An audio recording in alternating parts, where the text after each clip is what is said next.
Hello అండి, good morning. అందరూ ఎలా ఉన్నారు? సో ఈరోజు మీతో ఒక విషయం షేర్ చేసుకోబోతున్నానండి. సంకల్ప బలం గొప్పదైతే అకస్మాత్తుగా చనిపోయినా తిరిగి మళ్ళీ పుడతారు అనే దానికి ఒక చక్కటి నిదర్శనం దొరికిందండి.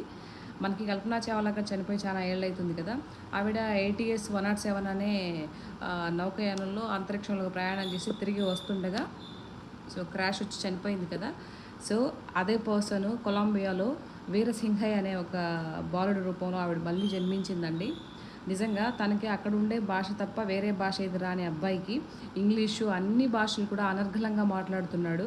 సో తను చెప్తున్నాడు, ఇట్లా నేను అంతరిక్షంలోకి ప్రయాణించాను, నేను కల్పనా చావ్లానని తను చెప్తున్నాడు. ఓకే, చూసారా, సంకల్ప బలం అనేది ఉంటే ఏ మనిషి చనిపోయినా కూడా సడన్గా మళ్ళీ ఏదో ఒక రూపంలో ఎక్కడో ఇక్కడ పుడతారనే దానికి ఈ వీడియో ఒక నిదర్శనం అనమాట. అది సో ఈ వాల్యుబుల్ వీడియో మీకు నచ్చినట్టయితే ఛానల్ని సబ్స్క్రైబ్ చేసుకోవడం మాత్రం మర్చిపోకండి. లైక్ చేయండి, షేర్ చేయండి.